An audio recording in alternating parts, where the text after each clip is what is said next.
Yan. So, pag gusto nating i-delete itong mga nailagay na natin na boxes ng opening range, Control B. Yan. Beta, Bravo pala. Control Bravo.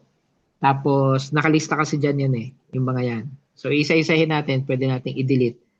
Yan. Hanggang sa mawala sila. Ayun. Okay, so ganun. Pagka may marami na kasing naka-plot, yan, pwede mong alisin. Okay, so ang again, ang ating opening range ay meron tayong pang MetaTrader 5 na EA na siya. Pero sa MetaTrader 4, manual pa siya, indicator. So para makuha mo yung MetaTrader 4, pupunta tayo dun sa ating drive. No?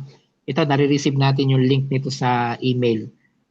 Yan, kung nasa email list kayo, mailing list. So nandun siya sa MT4 indicators folder, ITPTF Hero Opening Range.ex4. EX4. At indicator siya, ida-download mo lang siya. No? Pag na-download mo na, ililipat mo sa MetaTrader 4, file, open data file, MQL4, indicators, and then yung special folder, sa case natin, 15 MCTS, yun, ipipaste mo lang dyan. Once na na-paste na dyan, yung dinownload from the Google Drive, babalik tayo ng MP4, right-click natin yung indicators folder sa navigator, then click refresh. Pagka-refresh natin, makikita natin yon doon sa 15 MCTS natin, nandun siya. No, ITPTF Hero Opening Range.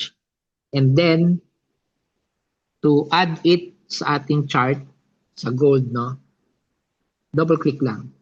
Yan. Pagka-double-click mo, puntahan natin yung Inputs tab dahil doon tayo pipili ng date kung alin ang ipa-plot natin. So, for example, today, January 15, yan, pipiliin lang natin. Then, anong session ang ipa-plot natin? So, we have this option, Asia session, which is sa MetaTrader time ay 1 for gold, no, sa USD.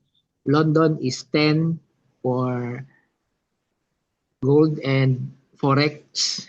Tapos sa New York session, it is 1500 time sa MetaTrader 4 for gold and forex. Itong tatlong extra na option ay dun sa timings na tinuro ni Sir Crypto Milan. Yan. So available pa rin dito. Then ang next na papalitan ay box color. Ang pinipili ko for Asia is salmon. Sa London session ay indigo at sa New York session ay dark slate gray. Preference ko yun.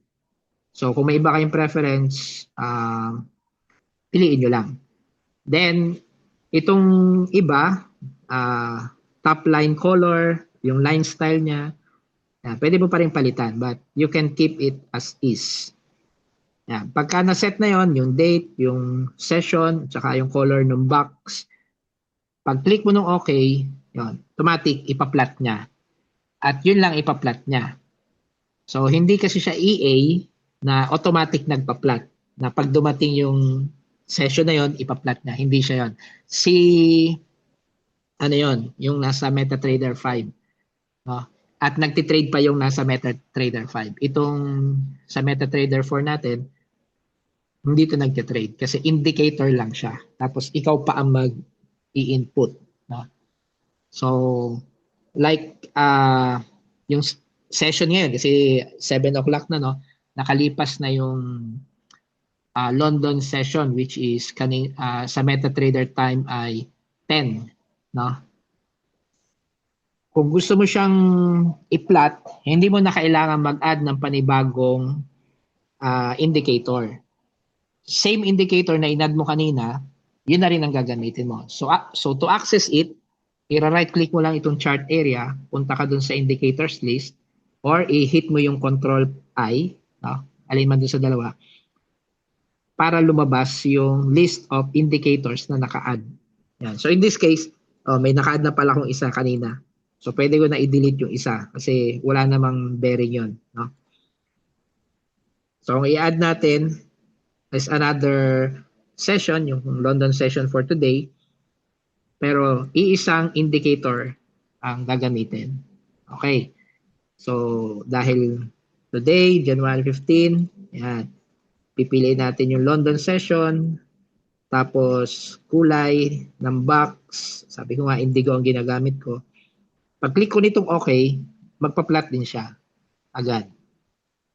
Iyon. So yun yung London session kanina. Today it's around, sa Philippine time, this is around 4 p.m. nag-start, 4 to 5 p.m. Bago nabuo yung box na yan. Then, as usual, ang approach natin sa opening range breakout is yung breakout sa top at bottom ng range. Yun ang approach or strategy. Pagka na-break ang top ng range, you will buy. Pag na-break ang bottom ng range, you will sell. Yan. Pag na-break ang top ng range, you will buy. Pag na-break ang bottom ng range, you will sell. So, kaninang umaga, na-break dito sa candle na to. So, nung ma-break yan, possible na dito ka nag-sell. Yan, itong level na to ang sell mo.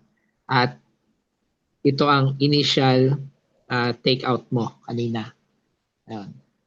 So, in conjunction dito sa approach na to ng orb opening range breakout, tinitingnan din natin yung previous day high at saka previous day low, no? So kanina nung i-map natin to, ang previous day high at ang previous day low ay somewhere here. Ito yung high. Ito naman yung nandito yung low eh. Banda rito. Ayan. Kanina. No? Ayan. Ito yung previous day low. Ayan. So, nung mag-breakout kanina, yun ang initial target mo. Previous day low. Ayan. So, kaya ito yung possible na nakuha mo. Potential. Ayan. O, yun lang siya. Ngayon, ang isa pa ring use niya is reference mo na siya for succeeding trades or galawan ng price throughout the day. So magsisimula yan sa Asia session, no? At even yung previous day na mga boxes na opening range, yun ay magiging guide mo rin. Kasi kung titingnan natin, yan. So tingnan natin na previous day.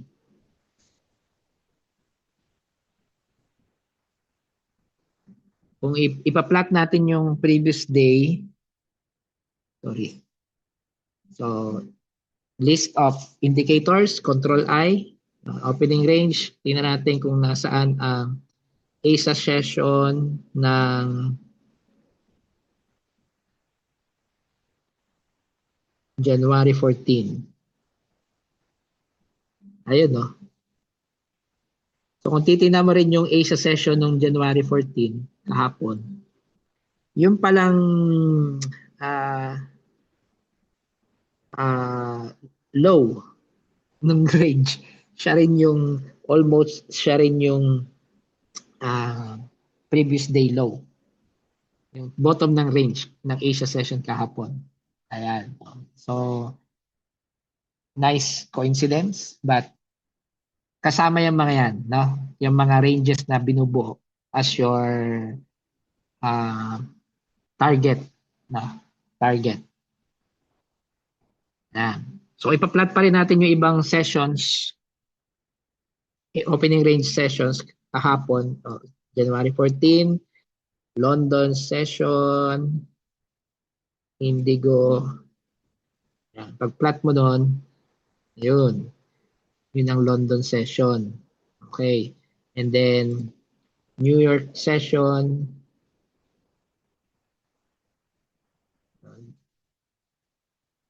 Yun.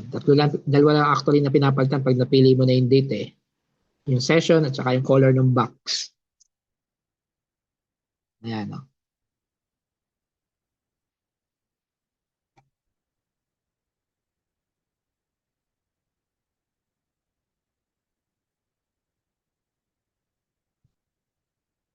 Ayan, no? So, yung London session, yung Asia session kahapon, successful breakout, no?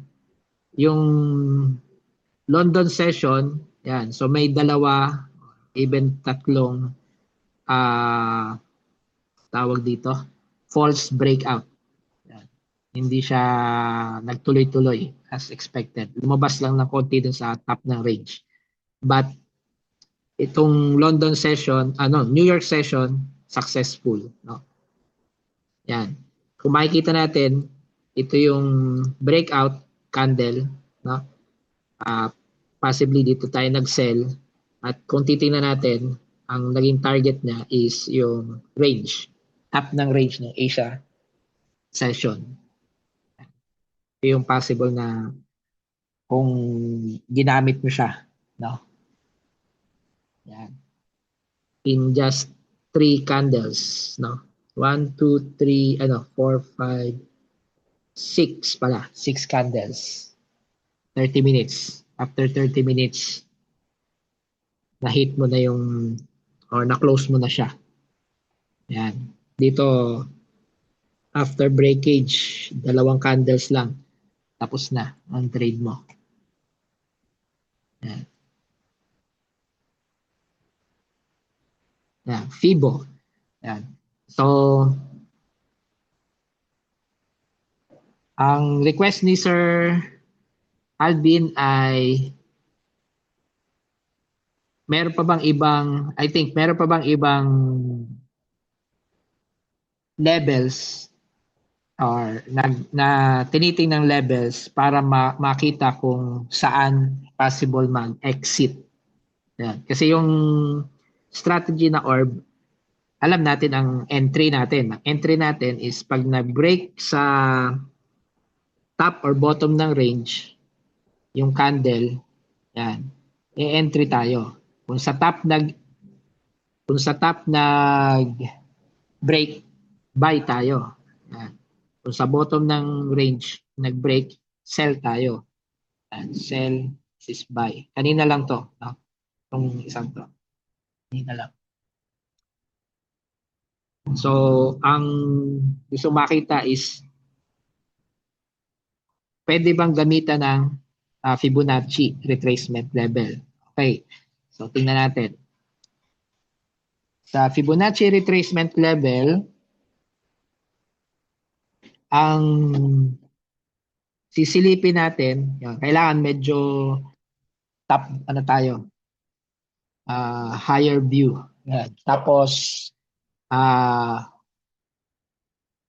ang hahanapin mo lang ay yung mga swing na tinatawag, yung mga turning points. Yan. So, ito ay isang turning point kasi galing pataas siya, yun ang highest na kinuha niya. Then, bumagsak na siya. Ito na yung pinakamababa niyang kinuha. Then, umangat na uli siya. Yan. So, ito, candidate for plotting Fibonacci retracement tool. Okay. So, yung Fibonacci retracement tool,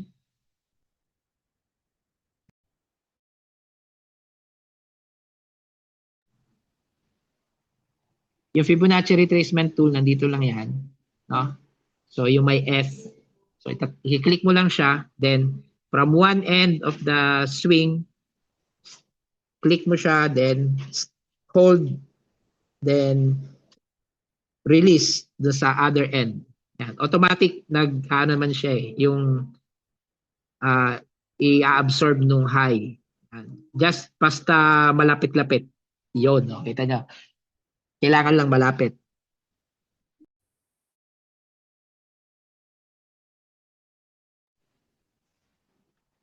Okay. Yun. Then, pwede mo siyang palitan ng properties kung hindi mo masyadong makita yung kulay. Yan, Fibonacci levels, palitan mo ng mas visible, say, gold. Yun. Okay. Yan. Tapos, dahil MT4 ito, no, dahil MT4, yung stretch ng, tawag dito, ng lines ng mga levels is depende kung gaano magkalayo yung start at saka end, no? So in this case, kung titingnan nyo ito papakita ko sa inyo. Mas malapit, yan o, lumalapit yung, kita nyo, lumalapit, mas malapit ang dikit ng dalawa, yung start origin at saka end, lumalapit din or umiikli din ang line. Yan. Sa MT5, hindi ganyan. Pwede mo siyang palitan sa settings. So dito, ang technique sa MT4,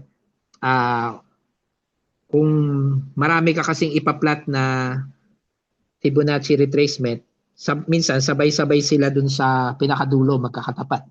And then nag-overlap ang mga labels, no? So gagawin mo lang, edit mo lang yung properties, no, yung Fibonacci.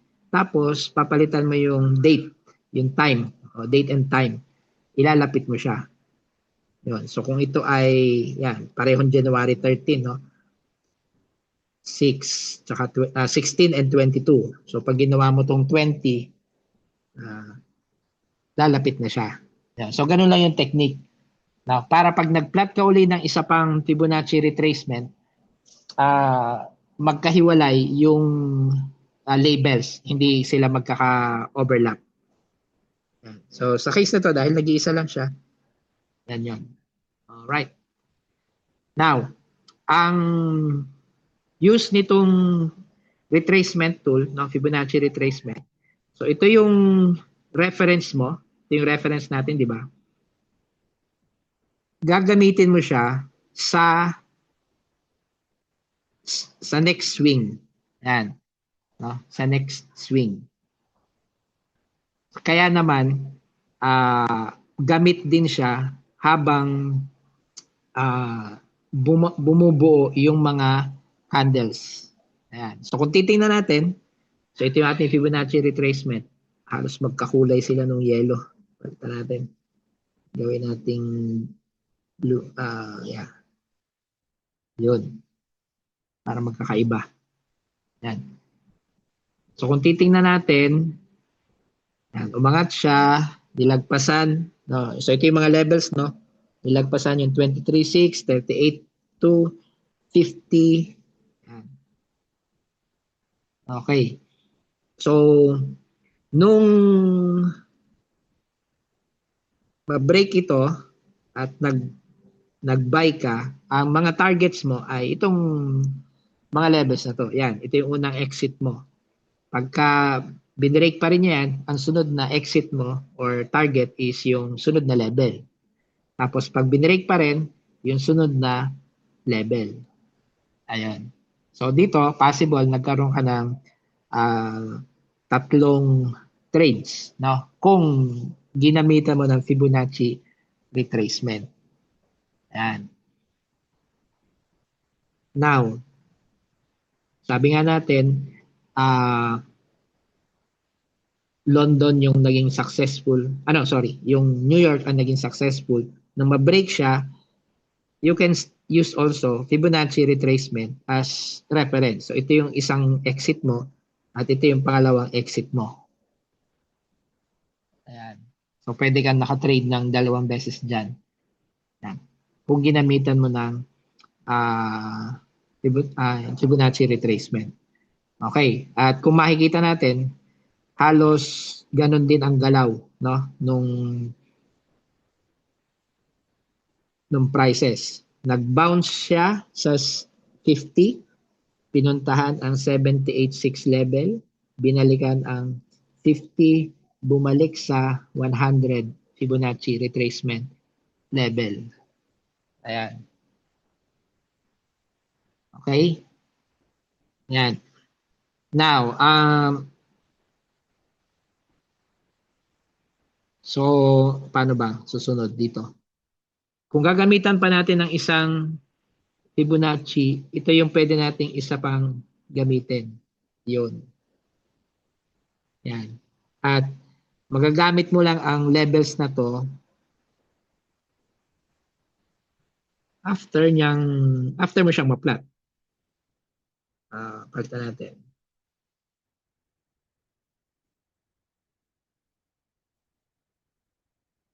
Yun. So, nag-overlap na, di ba? Ilayo natin tong code by changing the parameters. Ay. Yan, 20. Yan. Okay?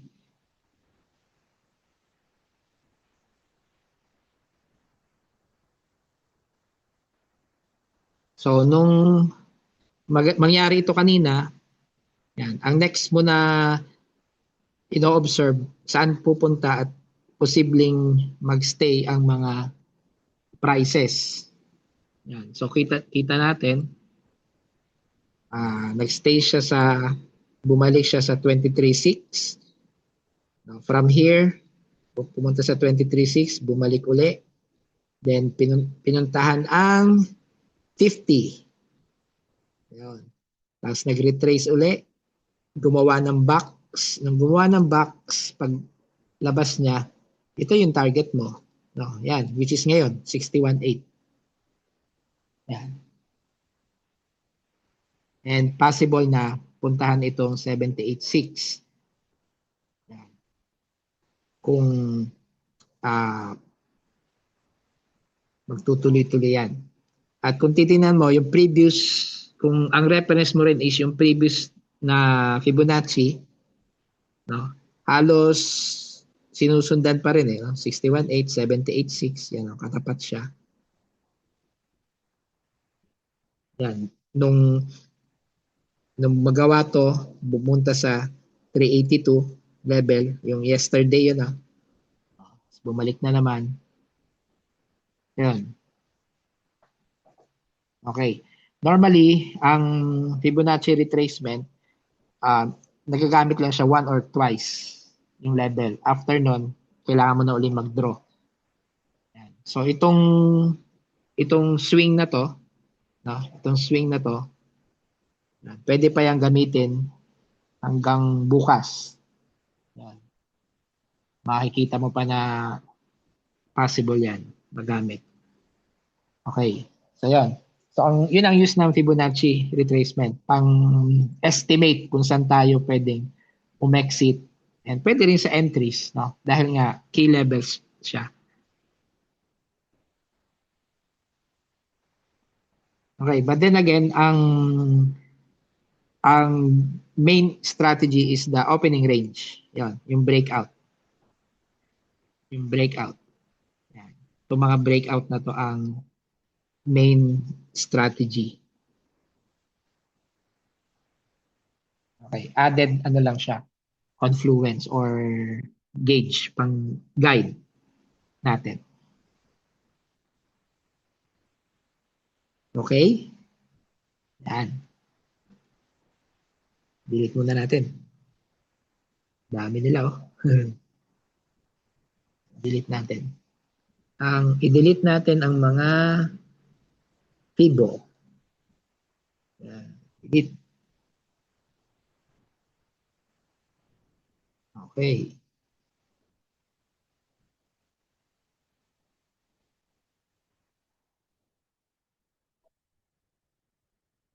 May questions pa so far? Okay na yun, no? So, alam na natin kung paano mag-plot ng opening ranges gamit yung indicator natin na ITPTF Hero opening range.ex4 indicator. Natutunan din natin yung paggamit ng Fibonacci retracement. Yan. So yung pinili natin is itong swing na to. Yan. At saka itong swing na to. Yan. Pwede rin bang, halimbawa, itong swing naman na to. Hanggang saan? Hanggang dito. Yan. For example, itong swing na to. Ano naman kaya ang i-reflect niya sa atin? Okay.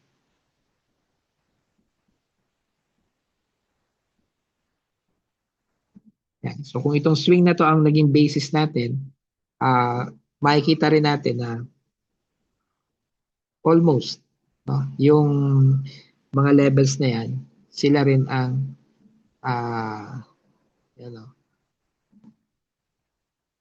turning, kumbaga doon nagto-turn. So hanggang dito siya na-create, no? Yan, no? Doon, binalikan. Then, yan, no? Almost doon sa area na yon nagkakaroon ng mga halt and pauses, tapos saka magko-continue or reverse. Yan. So what does that give us? Ang Fibonacci retracement ay depende kung anong pinili mo. Yan. So may ganong effect siya. Depende kung ano ang pinagdugsungan mo pinagplot mo nung Fibonacci retracement. And you'll have a good grasp of it in time. As many times na ginagamit mo siya, mas magiging beneficial sa sayo. Mas mapipili mo yung tamang ranges. Yan. At ito nga pala ay nasa M5, no? M5 na time frame. Pag iniba mo ang time frame, mag-iiba rin ang makikita mong mga swing highs and swing lows. Yan, yung mga turning points. Yan. Also, may impact kung dulo ng tail ang pinag-connect mo or yung mga body. So dito kasi masyado tayo naka-zoom out. Kaya hindi natin kita yung body. Zoom in tayo para makita natin yung body. Yan ah. So yung pinagdugsong natin ay tails. No? Tails. Saan ba yun?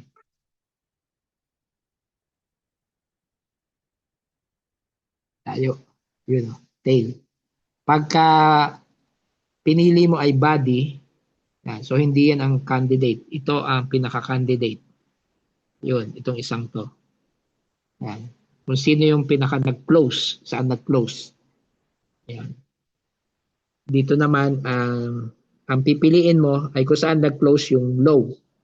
No, hindi yung dulo ng green. Hindi yung open, yung close. Yung close ng candle. Yan.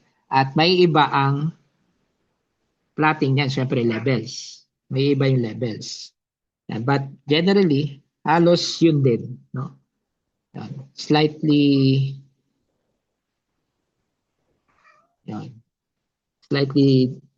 slight lang ang difference kasi kokonti lang naman ang difference na nawala. Yan. Okay? Yan.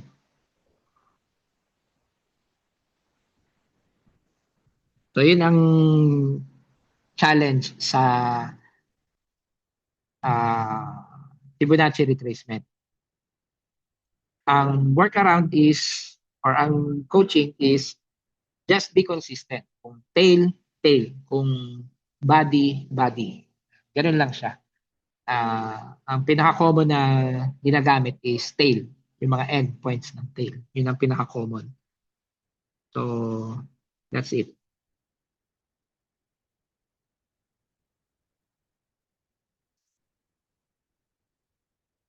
Yan. Now, ang isa rin na pwede nating gamitin, yan, ay yung tinatawag na as add-on, yung tinatawag na confluences ng mga moving average indicators. Yan. So, sa moving average indicator, nandun siya sa trend folder, moving average. Okay, so gagamit tayo ng triple moving average, yung 21 period, exponential, and close. Doon natin i-apply sa close value. Ayan. Then, okay. Tapos, another one is the 55 exponential close. No? Gamitin natin blue. Okay. And the last one is the 89. So, hindi siya kaya na exponential, kundi linear weighted close. Gamitin natin yung red color. Yan. Okay. So, ang moving average, commonly accepted na lagging, that's true. Naglalag siya. Kaya maraming mga variations ng moving averages, no? To eliminate yung lag time niya. But as is, exponential yung pinaka mas gamit na gamit, no? Yung EMA. And sa case na to, gumamit tayo ng pangatlo na linear weighted. No? Linear weighted. At ang approach sa moving average, yung strategy is crossovers. Yan. Yung mga crossover. So kung titingnan natin, no? Kung titingnan natin ang yan, dito sa Asia session na to, no? Sa Asia session na to. So kung titingnan natin, yung breakage na to is nag-coincide, halos coincide sa crossover nung yellow or the 21 period sa 55 period at sa 89 period. Yan, kaya trigger siya to buy. Yan. Okay? Clear ba yan? So added, ano siya? Added confluence or in terms of probability, umangat yung probability na confidence na tataas yan. Kasi by virtue of this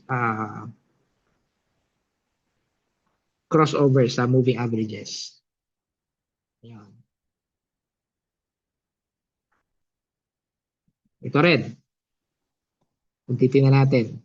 Yan, yung crossover na yon, no, sinabayan ng breakage ng opening range.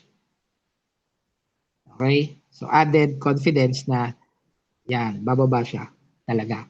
Bukod sa, alam natin, this is a very long candle, red candle. Kaya mataas na ang confidence natin na ipupush yan pababa. Ano pa?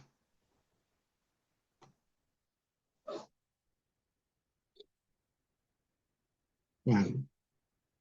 Although dito, yung breakage na to, yan, medyo nakalipas na, no? Dito yung decision point eh. Decision point. Dito may mga crossover. No? At kung ito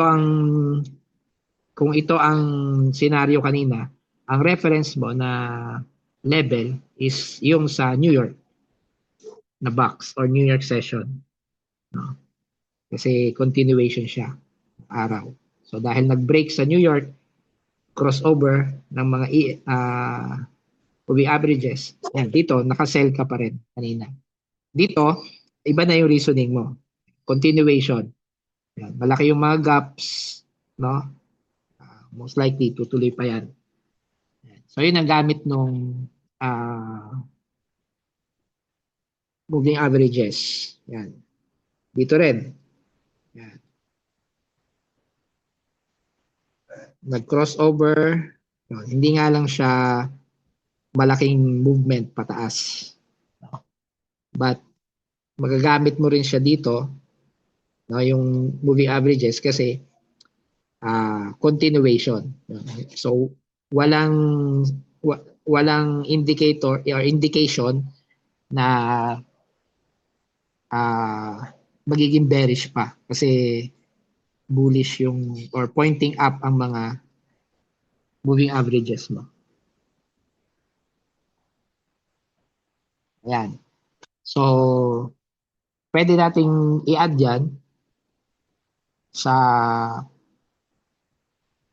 chart natin just to give us additional confidence dun sa magiging trade natin.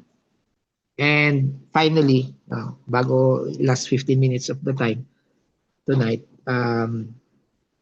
pwede rin tayo mag-add ng isa pang indicator, isa siyang oscillator relative strength index indicator. Okay, so sa relative strength index, gamitin natin yung period na 55, apply to close, and then, of course, pili kayo ng kulay. Yan. Alisin lang yung fixed minimum, fixed maximum para nag-scale siya pag pinilat. Ang levels ay natatandaan ay 30, 50, and 70. Kapag ka ang RSI ay below 50, bearish, yun ang interpretation. Kapag above 50, bullish siya. Kapag ka below 30, ang RSI oversold, potential na mag-reverse ang price. So, it's a good time to buy kapag ka below 30 ang RSI. Kapag above 70 naman ang RSI, overbought, meaning potential na bumagsak ang price. Kaya aabangan na lang kung kailan babalik. So nilagpasan yung 70, pag bumalik yan pababa ng 70, yun na yung trigger mo to sell. Ganoon din sa oversold conditions. Bumaba below 30, abangan mo na i-break ang 30 level. Pag na-break yung 30 level, then yun ang time mo to buy. Yun ang mga general rules. Okay, so i-plot it. Ito yung magiging itsura niya. Yan. So magtataka kayo bakit ang ginagamit ng mga parameters ay, di ba gumamit tayo dun sa EMA 21, 55, at saka 89. Yan. So itong mga numbers na to ay, yes, Fibonacci numbers. Yan, Fibonacci numbers. And we have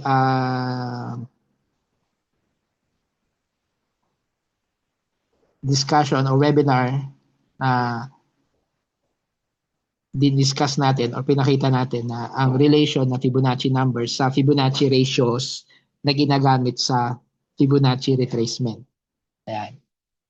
So, yan ang ginagamit natin din sa mga tools natin. EMA and RSI, di ba, 55 period. Ayan. Now, ang additional lang na idadagdag ko dito sa RSI, bukod dun sa 50 level, yan, bukod sa 50 level, pwede natin siyang dagdagan ng moving average. So, dun sa moving average, ganito yung technique para mai-add siya properly. So, sa moving average, click and drag dito sa tapat ng RSI, tapos bitaw. Pagkabitaw, pipili ka ng period. So, gamitin natin ulit yung Fibonacci number na 55. Simple and apply to. Ito yung technique. Apply to first indicator data, which is the RSI. Tapos color is red. Okay lang yan. Boom. Yun. Okay. So, ang use niyan is similar sa crossovers sa EMAs. Yung mga crossover na yan, no? Yung mga crossover na yan ay mga potential change in direction. Potential change in direction. From pagka nasa baba ng moving average na yan, bearish. No? Pag nasa taas, bullish. Or bearish ay decreasing ang price, bullish ay increasing ang price. Yun. Or the momentum is on the downside, the momentum is on the upside. Yan yung mga terminologies.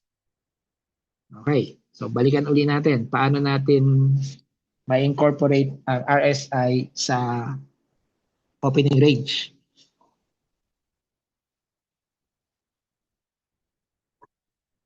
Kung makikita natin, dito, nagkaroon ng breakage sa moving average ng RSI. Saka naman, nag-plot ng opening range. Yan. Bukod doon, umangat na sa 50 level. So, bullish, no? Bullish bias. Nagkaroon ng crossover, ang dami mo ng confluences. Nag-break pa sa opening range, buy ka talaga. Okay? Then, dito pa lang, no? 'Di ba kanina dito tayo, no? Dito tayo nagkaroon ng crossover sa mga EMAs or sa mga moving averages, tapos ito yung naging criterion sa opening range at breakout, no? Pero sa RSI dito pa lang nagpapakita na siya na bearish na to, no? May sign of bearishness na. Okay, bagamat obviously kita rin naman dito na hindi na umaangat, no? Na nalilimitahan na. The price is not creating new higher highs. Yan. Not creating new higher highs. Ayun. Kaya magkaroon ng breakage dito. Yan sa part na yan. Nag-break, no? Yan, dito. Yan, nag-break. Kasabay din nun, bumagsak yung RSI. Laki ng binagsak. Ayun. Kaya confident ka na may pababa yan. And then, ang estimation lang kung saan ka mag-exit is either Fibonacci or yung previous opening ranges. Okay? Or kung ano pang-estimate mo, exit. But, yun yung gamit, no? Yung information na yon na from RSI, yan, nagsimula na yan dito pa. Yan, sa stretch na to. Okay. Ano pa? Yan, itong pagtaas na to, no? Nag-initiate din yan sa breakage na to, then another breakage sa 50 level. Kung titingnan natin, after the breakage ng 50 level, yan, makikita natin na ang price is already above the moving averages. Kaya confident tayo na tataas pa yan. Yan. Okay. At ang ating pang-estimate is yung mga levels ng opening ranges. Yung ating exit levels. Yan. So ito, sa area na to, oops. Yan. So nung magsimula ito, inantay mo na lang na magkaroon ng crossover. Nung nagkaroon ng crossover, pwede kang nag-sell. Ito na yung ano mo, level na ginamit, yung previous day ranges.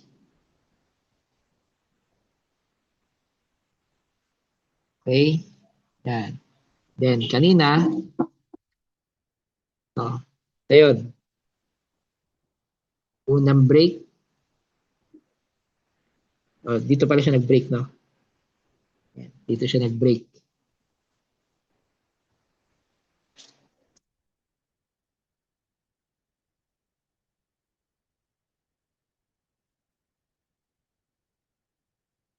So, trigger mo na yan na aangat pa siya. Although, nag-pull back, nandito yung crossover, at mas maganda ang naging output nung dito na siya. Yan. Dito ulit nag-break ng maayos eh. But, kahit nag-pull back, no, hindi siya bumababa dun sa moving average, yung RSI, hindi bumababa sa moving average. Kaya confident ka na hindi pa yan babagsak. Yan. At ang moving average mo, itong red line na to ng RSI ay increasing. Yan. So, yun ang mga confidence mo na may potential na umangat siya. Bukod doon ay undecided ang market, no? And then bukod doon ay hindi ganun kalalaki ang size ng candles. Yan. So yun yung mga at play, no? Yun yung mga at play. Tapos yung moving averages mo nakatuon pataas. Yan. So kung dito ka nag-entry kanina, yan. Na-hold mo yan. Na-hold mo yan ng medyo matagal. Okay. At kung ang market naman ay tamaan yung SL mo, then yun na yun. Yun ang ginusto ng market. Again, the market decides. Yan. At least, meron kang reference to hold or not. Okay. And finally, yan. Ang isa pang gamit nitong RSI, yun, ay yung tinatawag na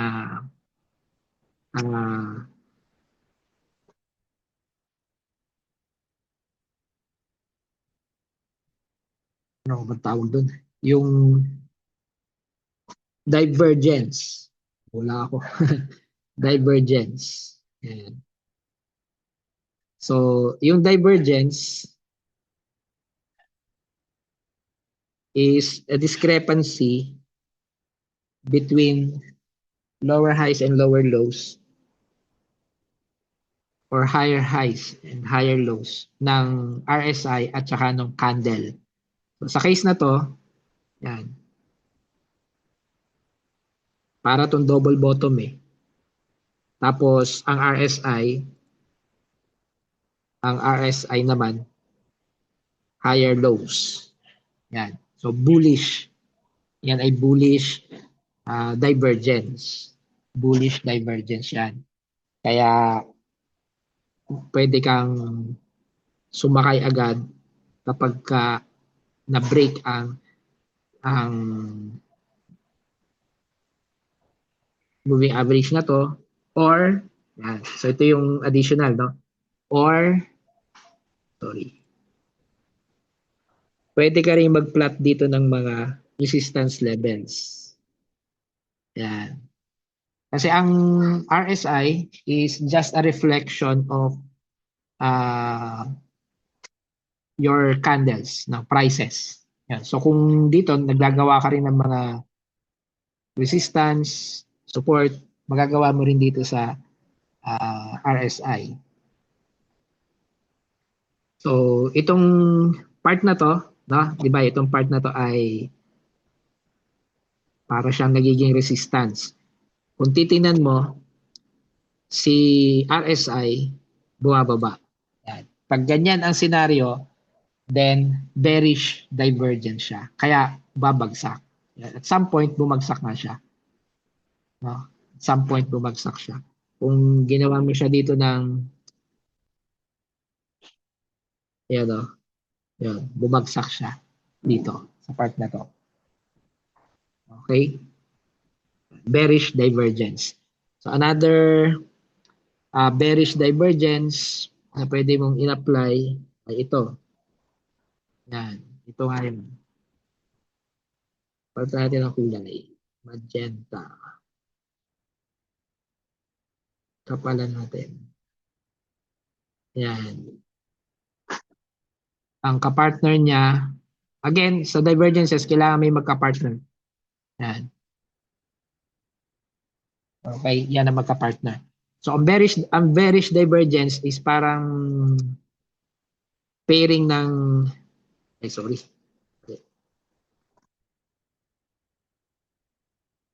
pataas or flat, tapos pababa.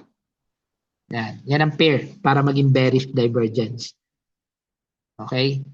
Either pataas to or flat, pababa ito, or pataas to or flat ito. Flat yung sa baba. Yun. Yung dalawang yon bearish divergence. Kapag ka bullish divergence, kailangan pababa ito, yung mga nasa candles, tapos pataas naman ang RSI. Yan. Higher lows, lower highs sa candles, higher lows sa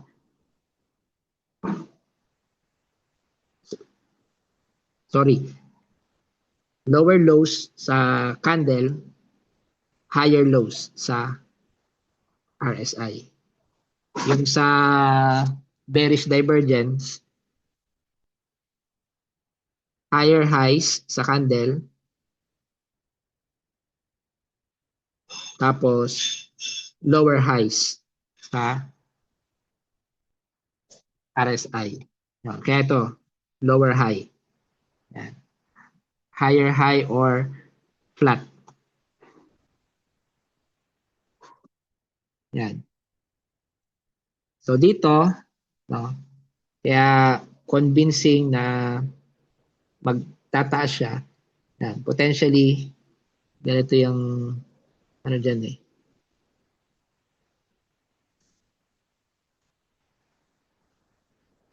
Kung nakita natin to kanina. Ano, bullish. Bullish divergence. It's either flat ito, treat mo na flat or pababa based sa mga close. Yan. Yan. Bullish divergence. Kaya alam natin na pipitik yan pataas. Ayan. So, that's how yung mga technique sa moving averages, RSI, and bullish and bearish divergences. May questions po ba tayo? Recorded naman ito. So, pwede nating balikan. Yung gusto maka-receive ng copy ng recording, paki-drop na lang po ng email address natin or sino ba mga attendees. Screenshot ko na lang. Okay. Screenshot ko na lang yung attendees. Send ko na lang po sa inyo mga email addresses ang recording nitong session natin for today. Yan. Okay yun. Thank you, Coach Sem, para makakuha kami ng kopya. Also, another question. Meron na bang work around kung paano namin ma-download and save sa aming laptop or PC yung gantong lecture? Okay. Yung lecture, hindi po nada-download eh. Unless ilagay ko siya sa YouTube channel. Yan. Pagka nandito na po, yan. Ito po yung YouTube channel. ITP Tickmill. I-paste ko po sa chat box. Yan po. So, yung mga videos na nandito, pwede siyang ma-download. Ma-download. Apo.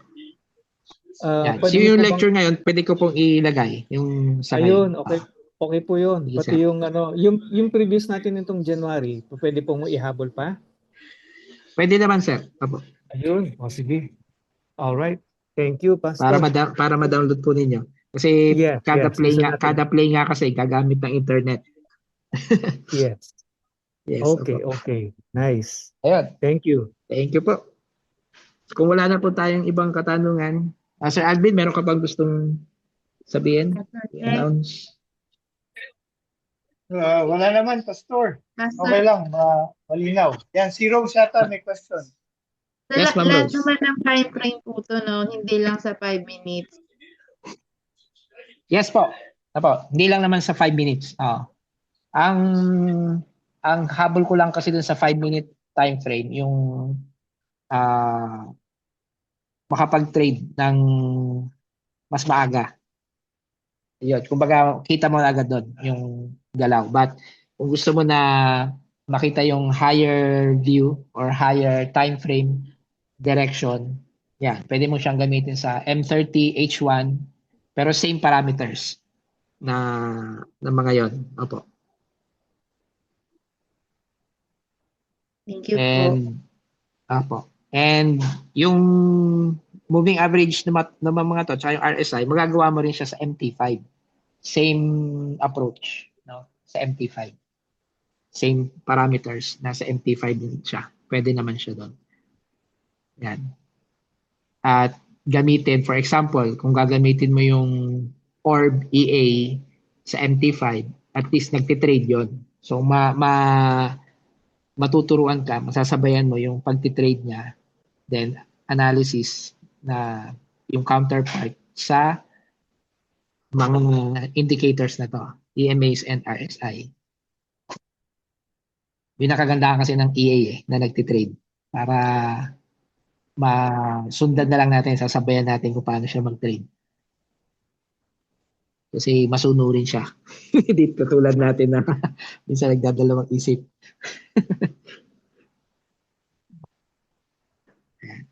Okay, thank you po. At i-close ko na po yung call. Maraming salamat po muli. Sa Tuesday ay babalikan natin yung EA natin na si Kuteng at maglalagay tayo ng improvement sa kanya. No, yun ang target natin by Tuesday. Balikan natin yung EA na yun para mas maging beneficial para sa atin. At kung yun nga, alam naman natin ang EAs trades for us, teach us how to be disciplined sa mga rules. Yung mga yun ang naitutulong ng EAs eh. Minsan kasi itong mga katulad itong mga bullish divergence, bearish divergence, pag nakalimutan natin na yung emotions natin, yung situation natin, minsan nawawala yun sa checklist natin. Or ini-skip natin if ever nasa checklist. Dahil nga tayo, humans eh. Pero yung EA, strict siya doon. Sinusunod niya kung paano siya na-program. So, we'll try to improve yung ating EA para mas umangat ang profitability niya and help sa atin. Sige po. Sa Tuesday po yan.